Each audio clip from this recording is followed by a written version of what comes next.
자, 안녕하세요. 부동산 경제학의 황현입니다. 자, 오늘 7월 14일입니다. 오늘 뉴스 내용 하나 좀 같이 볼 게 있어서 영상을 찍게 됐습니다.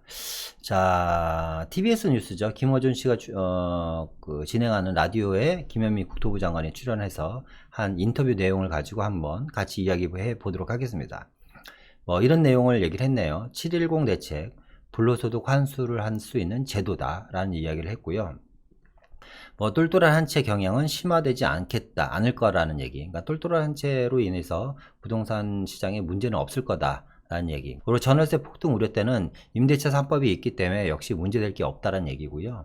증여에 대한 이야기가 많죠. 이제 보유세가 강화되면서 증여로 많이 갈 거다. 이런 지적에는 매매보다는 이득되지 않게 하겠다라는 얘기고요. 젊은 사람들 너무 초조하지 않게 최선을 다하겠다는 내용입니다. 그러면서 이제 한 얘기가 마지막으로 이제 주택 공급 부족하지 않다라는 얘기입니다. 한번 하나씩 보겠습니다. 일단은 제 생각입니다. 제 생각을 좀 이야기해 보겠습니다. 자, 이번 710 대책은 불로소득 환수제도라고 합니다.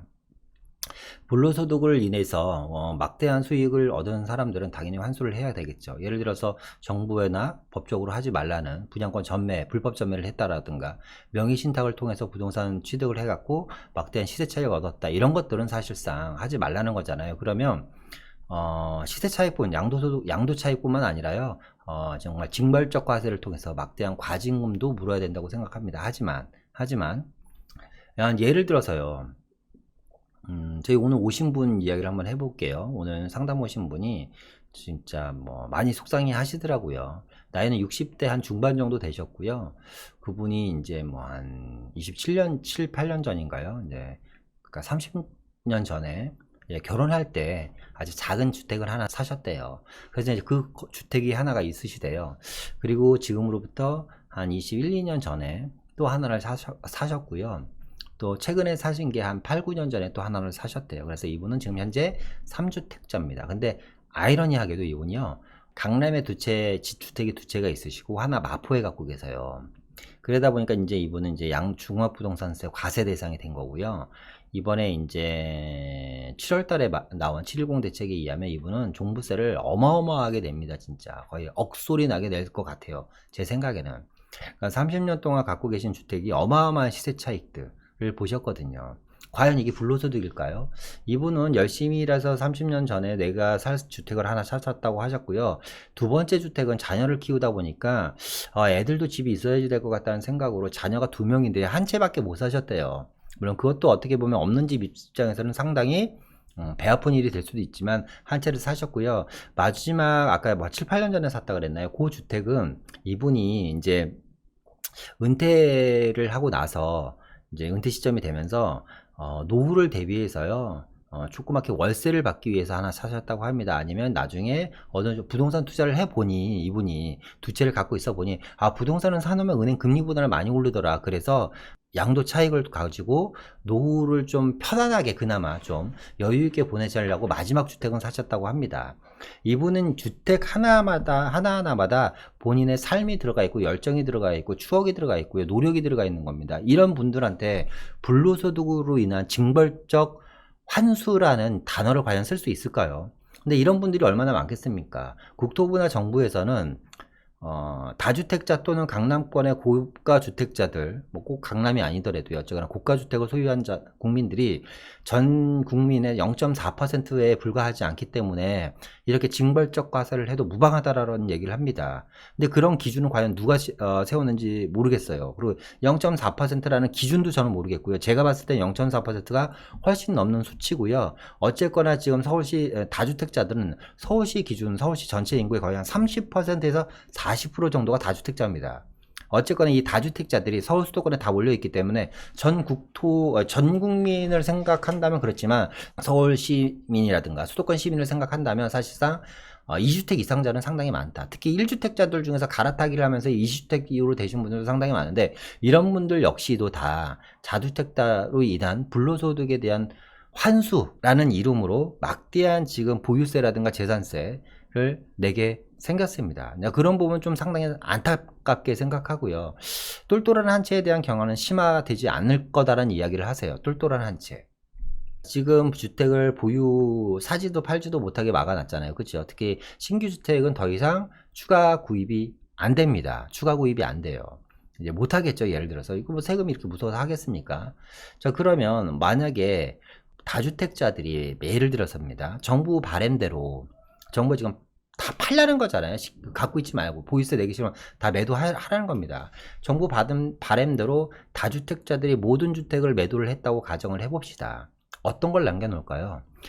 제일 좋은 거 남겨두겠죠. 그죠? 예를 들어서 수원에 아파트 세 채가 있고요. 서울에 두 채가 있으면 수원 세 채부터 다 팔아버릴 거 아니에요. 그죠?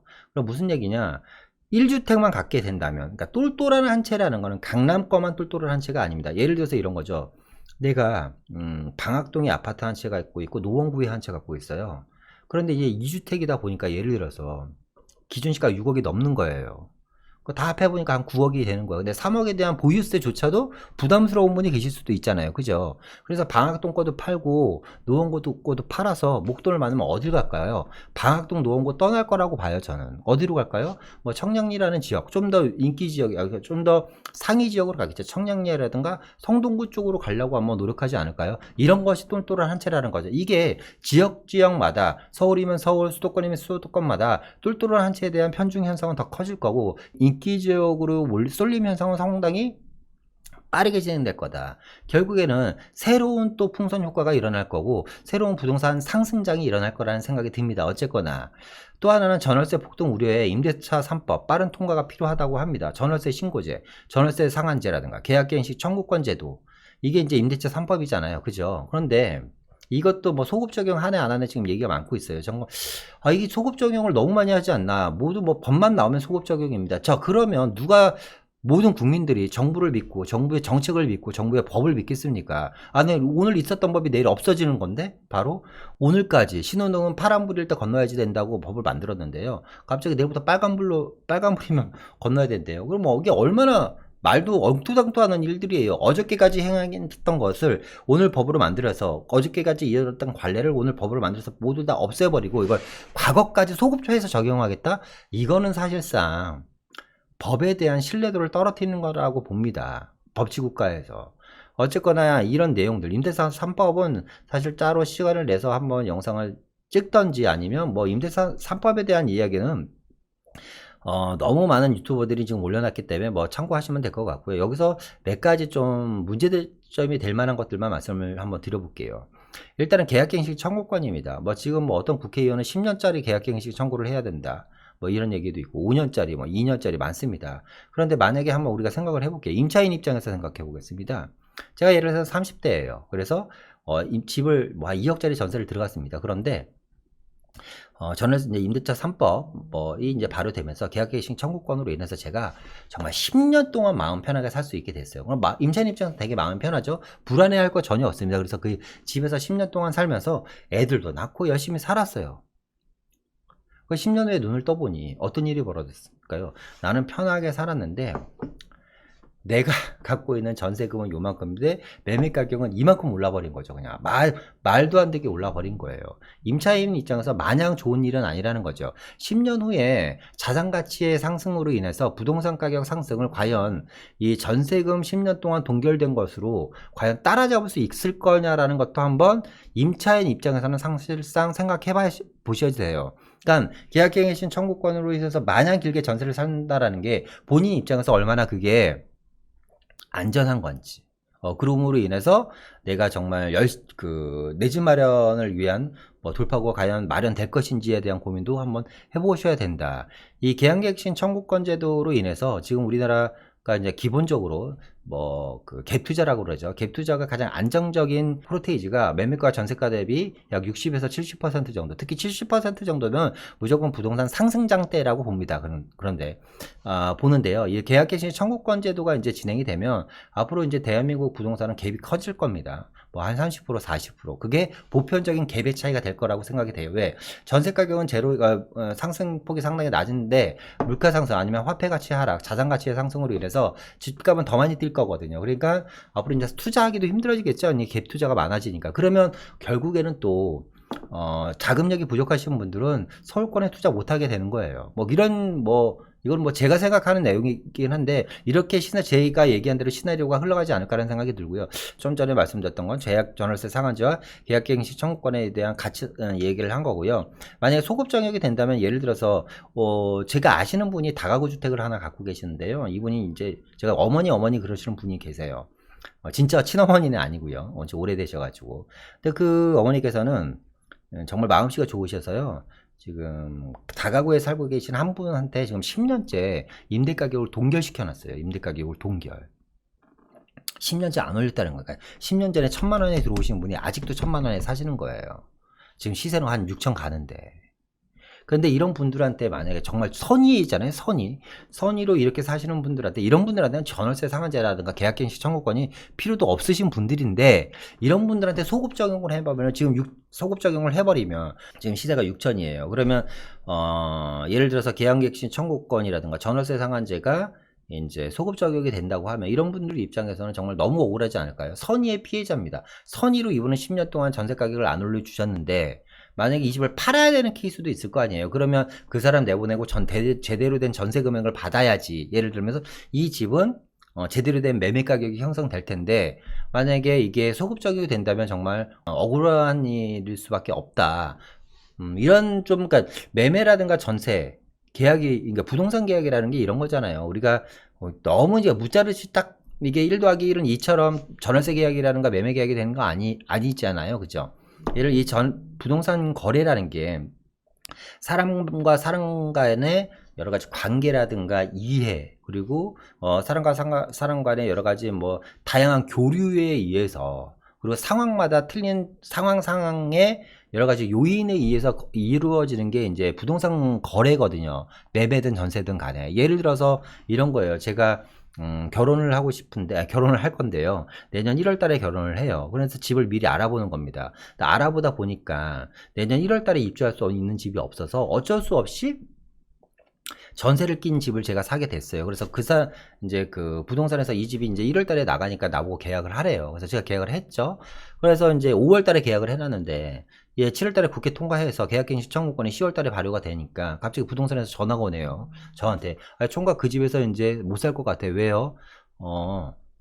사는 세입자가 앞으로 10년 더 살아도 된다고 안 나간대. 이게 무슨 황당한 일이에요. 그렇잖아요. 소급 적용을 한다면 이런 일도 있을 수도 있다. 그럼 저는 결혼을 하기 위해서 내 집을 산 건 아니니까, 결혼을 해서 내 신혼집을 위해서 집을 산 건데 10년 동안 못 들어가요. 제가 그 집에. 집은 살았는데 10년 동안 전세 살아야 됐다라는 거죠. 저도. 그러니까 이런 말도, 그러니까 이런 제가 말씀드린 여러 가지 두세 가지를 말씀드렸지만 두세 가지의 상황 외에도 다양한 사례의 상황들이 부동산 계약 안에는 녹아 있다. 근데 이런 걸 모든 걸 무시하고 그냥 글쎄요, 그 다수라는 이름으로, 다수의 정의라는 이름으로, 그 다수의 정의가 진짜 정의지도 모르겠지만 다수의 정의라는 이름으로 소급 적용을 한다. 이거는 제가 봤을 때 인기 관리를 위해서 진짜 서두르는 거로밖에는 보이지 않습니다. 어쨌거나 임대차 3법도 사실상 하나하나 따져보면 저 손볼 부분이 상당히 많은데요. 뭐 그 부분은 그냥 넘어가기로 하고요. 어떡하나. 자, 증여 우려 지적대는 매매보다 이득되지 않게 하겠다. 그러니까 지금 이제 보유세와 양도세가 상당히 크다 보니까 이제 이 매매보다는 증여를 생각하시는 분들이 상당히 많이 늘어나고 있는데, 뭐 이런 얘기죠. 증여세도 과도하게 걷겠다, 많이 걷겠다는 얘기입니다. 그러니까 증여로 인해서 돈 못 벌게 하겠다는 얘기입니다. 그러니까 모든 거를 다 이것저것 다 막아놓고 차단시키고 그냥 가두리에 가두는 거예요. 지도 궁지에 올리면 무는데, 참 어쨌거나 좀 그런 내용입니다. 너무 이제 억지로 하지 않나라는 생각이 들어요. 그리고 마지막으로 젊은 사람들 초조해하지 않게 최선을 다하겠다. 젊은 사람들을 초조하지 않게 최선을 다하겠다는 건 결국 뭐냐면 젊은 사람들이 갖고 갈 수 있는 파일을 키우겠다는 거죠. 그러니까 이번에 뭐 710 대책에서 나왔듯이 신혼부부 특별 공급이라든가 뭐 이런 내용들입니다. 공급량을 확대하겠다라든가. 그러면 뭐 주택이 늘어나는 게 아니잖아요. 어쨌거나 전체적으로 지어질 수 있는 파일, 주택 공급량은 한정되어야 되는데 여기서 젊은 사람 물량을 많이 뽑아낸다라는 거잖아요. 그러면 젊지 않은 사람들, 그런 걸로 인해서 다시 피해보는 사람이 있다. 그죠? 물량을 많이 늘어내서 젊은 사람들이 초조하지 않게 해야지 되는데 물량은 한정되어 있는 물량 갖고 젊은 사람들이 맨날 인터넷에 댓글 달고 어쩌고 저쩌고 우리들은 뭐 빠져있냐 이러다 보니까 그 사람들 또 배 채워주려고 그쪽 물량을 늘려주겠다라는 거예요. 그러면 젊지 않은 사람들의 물량은 손해를 보는 거잖아요. 그죠? 한쪽이 비면 한쪽이 채워지는 거는 너무 당연한 뭐 논리잖아요. 이게. 그죠? 추가적인 공급량 없이 의미가 없다 제가 봤을 때. 그러면서 젊은 사람들 너무 초조해하지 말라고 얘기를 합니다. 김 장관님께서 이런 얘기를 하셨어요. 주택 공급이 부족하지 않느냐는 이 라디오 인터뷰 질문에서 현재 주택 공급은 부족하지 않다. 연간 서울에 4만 가구 이상 충분히 잘 공급되고 있다라고 얘기를 합니다. 과연 충분히 잘 공급되고 있을까요? 그렇다면 왜 이런 뉴스들이 나올까요? 어떤 뉴스인가요? 자, 같은 날 나온 뉴스입니다. 도시에 서울시에다가 용적률을 풀어갖고요. 서울에 14만 4천 가구를 공급한다고 합니다. 역세권 용적률을 풀어서 무려 1000%의 용적률을 준다고 합니다. 자, 보겠습니다. 제가 이제 얼마 전에 서울에 7만 가구 주택 공급에 대한 얘기를 했잖아요. 7만 가구 공급이 된다. 어디에 된다? 중공업지에 된다. 역세권에 된다. 역세권 반경 250m를 350m로 확장을 시켜서 역세권 용적률을 종상향 시켜갖고 이제 앞으로 개발이 될 거다. 그리고 유휴개발지에 된다. 대표적인 데가 용산이다. 이런 얘기를 많이 드렸어요. 그런데 불과 2달 만에 7만 가구가 갑자기 14만 4천 가구로 늘어납니다. 자, 앞선 뉴스 다시 한번 보겠습니다. 김현미 장관은 주택 공급 절대 부족하지 않다라고 얘기를 했는데 이번 같은 날 나온 뉴스는 서울시에서는 서울시에다가 14만 4천 가구를 공급한다고 합니다. 아니 주택 공급이 부족하지 않다라는 쪽이 있고 부족하기 때문에 서울에 아파트를 공급하겠다라는 얘기를 합니다. 근데 이게 14만 4천 가구가요. 더불어당과 청와대의 이제 당정협의에 의해서 나온 겁니다. 자, 12일 더불어민주당과 서울시에서 양측은 8일 비공개 협의를 갖고 이와 같은 내용을 담은 서울 도심 내 주택 공급 확대 정책을 논의했다. 이미 알고 있는 내용이잖아요. 그러면 예를 들어서 뭐 국토부에서는 이 논의에 빠졌겠습니까? 그러진 않을 거란 말이죠. 그러면 이 논의에서 나온 얘기가 왜 14만 4천 가구입니까? 제가 뭐 방송에서 항상 뭐 우스갯소리로 얘기는 하지만 진지하게 얘기했죠. 20만 30만 가구 서울시에다 지으면 이 대란 끝난다. 어느 누가 새 아파트를 사겠습니까? 신규 아파트에 대한 희소성이 30만 가구가 쏟아지는데 무슨 희소성이 있겠냐 이런 얘기 많이 했잖아요. 그죠? 근데 어쨌거나 주택을 공급을 한다고 합니다. 14만 4천 가구. 지금이라도 사실상 되게 희망적인 얘기인데요. 보면 이제 이런 내용이죠. 고밀도 주거지역을 개발하겠다는 겁니다. 어떻게? 용적률을 2배까지 상향 조정하겠다는 거예요. 역세권의 주택 공급을 최고 14만 4천 가구를 공급하는데 역세권의 범위를 기준 75%. 그러니까 예를 들어서 제 손바닥만큼만이 역세권이라면 손바닥보다 훨씬 넓은 지역이 이제 역세권의 기준을 채우는 거예요. 그게 역세권 반경 250m를 350m로 확대 지정하는 겁니다. 그죠? 대신에 역세권을 개발하는 대신 그린벨트 풀지 않겠다는 내용입니다. 자, 근데 중요한 내용이 나오죠. 도심 내 주택 공급 확대 계획안에 따르면 서울시는 용산의 재개발 구역과 여의도 재건축 그리고 강북권 역세권 주변의 지역을 집중적으로 앞으로 용적률 확대를 통해서 개발을 할 예정이라고 합니다. 그럼 용산의 역세권 주변이라든가 아니면 용산의 재개발 예정지 같은 지역들 앞으로 여러분 당연히 눈여겨봐야지 되는 거고요. 강남 아닙니다. 강북 지역에 있는 역세권 용적률 확대 지역 이런 지역들 여러분 눈여겨보셔야지 돼요. 자, 재밌는 얘기가 있어요. 제 영상을 꾸준히 보신 분들은 아실 거예요. 자, 서울시 4개월 전인가요? 5개월 전인가요? 5만 가구 공급한다고 했습니다. 서울시에 5만 가구 공급. 그러다가 2달 전에 5만 가구가 7만 가구로 늘어납니다. 7만 가구. 5만 가구가 7만 가구로 늘어나요. 그러다가 오늘 14만 4천 가구로 늘어났습니다. 그러니까 5만 가구가 해서 14만 4천 가구가 늘어났어요. 거의 9만 가구가 늘어난 거잖아요. 9만 가구가. 그죠? 9만 가구가 늘어난 거예요. 어떻게 생각하세요, 여러분? 5만 가구에서 7만 가구, 14만 4천 가구. 첫 번째, 그냥 희망 고문이다. 그냥 사람들 눈과 귀를 기분 좋게 하려고 주택 공급을 계속 늘린다고 얘기하는 거다. 두 번째, 아니다. 보기보다 상당히 심각한 수준이다. 서울의 주택 공급량이. 그렇기 때문에 이렇게 주택 공급이 말도 안 되게 계속해서 늘어나는 거다. 저는 후자라고 봐요. 후자라고. 서울은 사실상 엄청나게 주택의 공급이 부족한 지역입니다. 자, 주택 공급 부족하지 않다. 이거는 뭐냐? 수치예요. 잠을 잘 수 없는 썩어 빠진 주택까지 주택수에 포함시켜서 주택 양을 책정한 겁니다. 서울시에 있는 주택 대부분은요, 특히 용산 같은 데 가보세요. 용산에 있는 주택의 한 30% 이상은 폐가예요, 폐가. 이걸 다 주택수로 포함을 시켜버린 거 아닙니까? 그죠? 근데 이런 주지역은 개발을 해야지 된다라는 거죠. 개발을 해야지 된 수밖에 없다. 서울 도심 14만 4천 가구. 저는, 저 시간이 지나면 앞으로 14만 4천 가구에서 한 20만 호 공급안까지도 나올 거라는 생각이 듭니다. 어느 지역이 될까요? 서울은 역세권 고밀도 개발이라든가 도심 고밀도 개발 외에는 방법이 없어요. 당연히 서울은 앞으로 향후 30년, 40년 동안은 서울시 재개발 시장에 서울시 전체 시장을 끌고 갈 겁니다. 뭐 재건축을 계속해서 규제를 묶어놨기 때문에. 그렇기 때문에 여러분들이 어디에 관심을 가지셔야 돼요? 이렇게 새롭게 지정 개발되는 지역, 뭐 용산의 이제 노후주택가라든가 아니면 서울 강북의 도심권 역세권이라든가 아니면 뭐 지금 이 지문에는 안 나와 있지만 서울시에서 계속해서 지금 대체 부지를 찾고 있는 지역이 서울 중공업 지역 안 지역이거든요. 그러니까 중공업 지역에서 노후주택이 많은 지역들, 이런 지역들을 찾아보십시오. 고밀도 주거지역으로 새롭게 지정할 경우 1000%의 용적률까지 적용 가능하게 한다고 하니 1000% 정도면 어마어마한 거거든요. 어마어마한 거. 그러면서 이런 내용이 있습니다. 상업지역으로 용도 전환이나 분양권 매매 등 투기는 엄격히 제한될 것이다. 무슨 얘기냐? 자, 새로운 지역에 이제 예를 들어서 이런 거죠. 용적률 1000%까지 적용시켜주는 지역은 재건축 아파트는 제외입니다. 단독 다가구 다세대 노후주택가예요. 그죠? 그러면 이런 거죠. 예를 들어서 단독 다가구 다세대 지역이 이번에 고밀도 주거지역으로 구역 지정이 됐어요. 그러면 용적률 1000%를 적용받죠. 그러면 구역 지정이 되는 순간 아마 거래를 못하게 막아버릴 겁니다. 자, 당연하겠죠. 이번 정부가 어떤 정부인데 매매 거래를 다 엄격히 차단한대잖아요. 그러면 둘 중에 하나예요.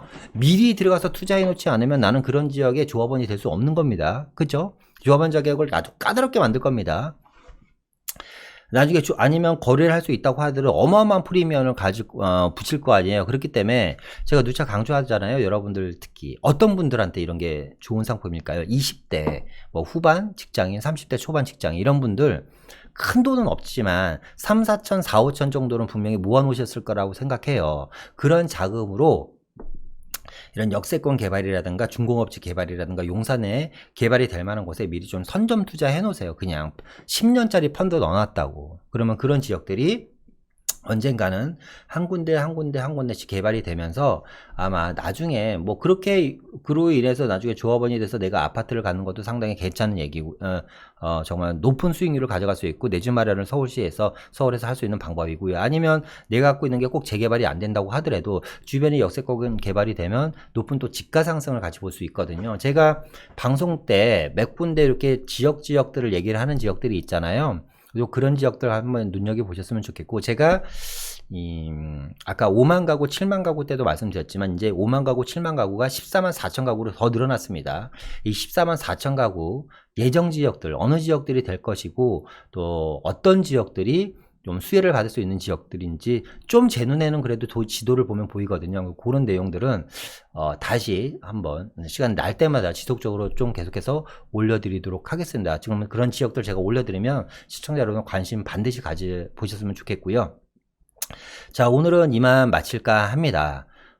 지금 우리나라가 나라 안팎으로 너무 어수선합니다. 정말 이렇게 어수선하게 보낸 적이 없는 것 같아요. 뉴스를 보면 우울한 뉴스밖에 없죠. 뭐 전 세계 코로나부터 시작해서 전 세계 폭우, 이 폭우로 인해서 진짜 이 폭우와 홍수, 쓰나미로 인해서 많은 살상자들, 그리고 대한민국 안에서 일어나는 여러 가지 복잡한 정치적인 상황들, 경제적인 상황들, 또 서울시의 문제, 뭐 하여튼 정신이 없습니다. 어쨌거나 이럴 때일수록 여러분 스트레스 받지 마시고 기운 내십시오.